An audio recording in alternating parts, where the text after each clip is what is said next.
Hello बच्चों, कैसे हो आप सब? ठीक हो? पढ़ाई तो चल रही है ना? अनन्या मैम के क्लासेस में ढेर सारा स्वागत। ठीक है बच्चों, आज मैं आप लोगों के 9वीं कक्षा का क्लास 9 का जो सेकंड चैप्टर है सूरदास, वो मैं आज पढ़ाने वाली हूँ। ठीक है, सूरदास के दोहे का मतलब जानते हो कि नहीं? मैंने बताया था पहले, कबीर के ये में दो पदम के मेल को दोहा कहा जाता है। तो कबीर, सूर, तुलसी, रहीम, इन्होंने सब दोहे लिखे जो दो पदों में पूर्ण अर्थ को व्यक्त करता हो।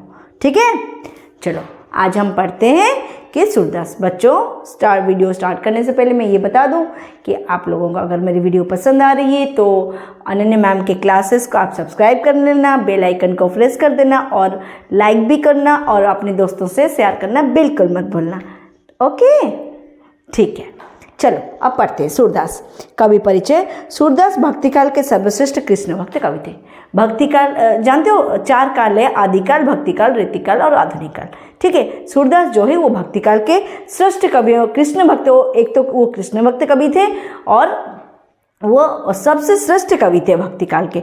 उनका जन्म सन 1478 में दिल्ली के निकट सिही नामक गाँव में एक गरीब ब्राह्मण परिवार में हुआ था। ठीक है, उनका जन्म कब हुआ था कि दिल्ली के निकट सिही नामक एक गांव है, वहाँ पर एक गरीब परिवार में उनका जन्म हुआ था। वे अंधे थे, पर लगता है वे जन्म से अंधे नहीं थे।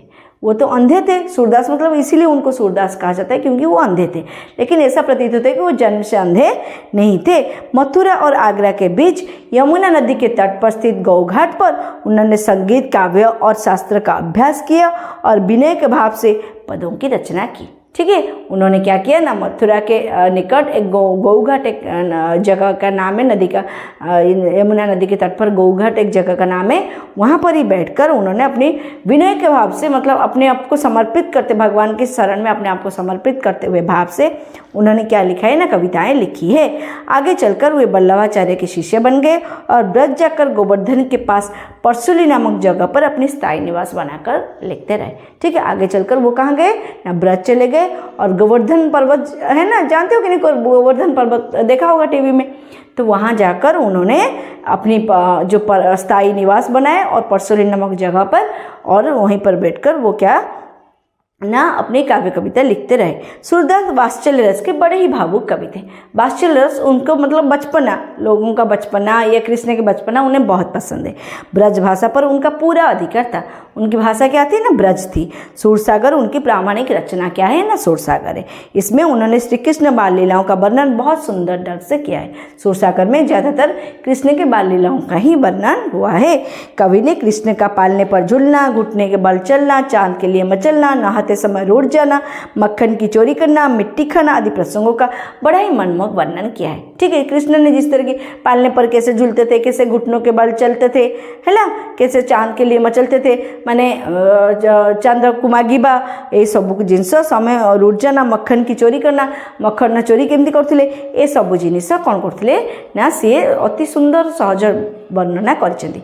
श्री कृष्ण की बाल लीला के प्रसंग में कवि ने माखन चोरी का सुंदर चित्र अंकित किया है ना। यही जो प्रसंग है कृष्ण के बाल लीला, यही जो प्रसंग है से अति सुंदर चित्र अंकन करछन्ती, कारण माखन चोरी न। कृष्ण की बाल लीला के प्रसंग में कवि ने माखन चोरी का सुंदर वर्णन किया है। ठीक है, उन्होंने माखन चोरी के रूप में बहुत ही सुंदर वर्णन किया है। गोपिकाओं के मन में यह अभिलाषा है कि बालक कृष्ण उनके घर आए, उनकी मटकी में हाथ डालकर माखन की चोरी करे। गोपिका जो मन अच्छी से मैंने चाहती कि कृष्ण घर को आसतु, मटकी हाथ डालिकी हाथ पुरेकी माखन लहुणी चोरी करतु। कृष्ण भी उनकी अभिलाषा पूरी करते हैं। चोरी पकड़ी जाती है, माता यशोदा से शिकायत भी पहुँचती है ना। एबे विषय भीतर को जीवा। तेरो लाल मेरी माखन खाइयो, दोपहर दिवस जानी घर सुनी, ढूंढी ढिंढोरी जाई हम। तेरो लाल मेरी माखन खाइयो, कवि कहते हैं कि तेरो लाल कृष्ण आके मतलब माता यशोदा से, यहाँ पर क्या हुआ है ना, माता यशोदा से आके, यशोदा जो ग्वालिन है, मतलब जो गोपी माने आसिकी कौन करछंती ना, माता यशोदा पाखरे कंप्लेन करछंती, शिकायत करछंती, तेरो लाल मेरी माखन खायो। तो लाल माने पुत्र, माखन माने मक्खन, खायो माने खाइछि हैला। कौन कौन कंप्लेन कले आसिकी जे तो पुओ कौन करछि ना, आम घरे जाइए सब लहुणी की चोरी करी खाई देछि।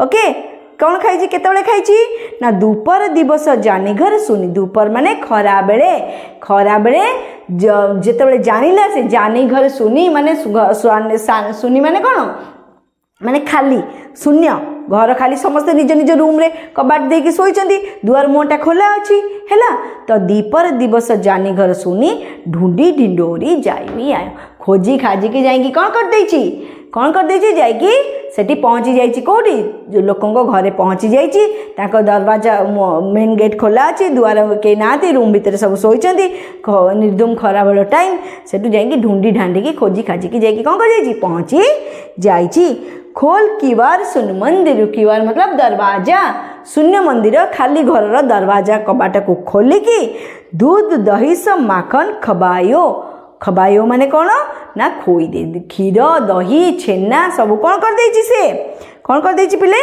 ना खोई दे खाईची और खोईची निज सांग मान को खोईची हैला खोल किवार सुन मंदिर में दूध दही माखन खबायो छीके काड़ी काटचर मोहन कच्चू खायो कुछ लेढर कायो हैला किछि खोईची छीके चाड़ी छीके माने कौन सिक्का देखिछ ना पिले जो घर मान सब सिक्का सब ये टंगा होता है तो छीके काड़ी खाटचर मोहन छिक्का को कौन करची ना सिक्का उपरे चढ़ी खट उपरे चढ़ी सिक्का रे हाथ पुरेकी कौन करिची ना किछि खाईची आउ किछि कौन करची ना सांग मान को किछि ढाली धरकायो मान नष्ट कर देना ढाली दबा हैला धरकायो दिन प्रति हानि होते गोरस की यह ढोटा कौन रंग लायो दिन प्रतिदिन हमारी माने दिन प्रतिदिन आमर कौन गोरस माने क्षीर नष्ट होउची माने प्रतिदिन से आम घरे पशि यही सब नाटक करुची एवं आम गोरस नष्ट होउची हैला सूरदास कहती ब्रजनारी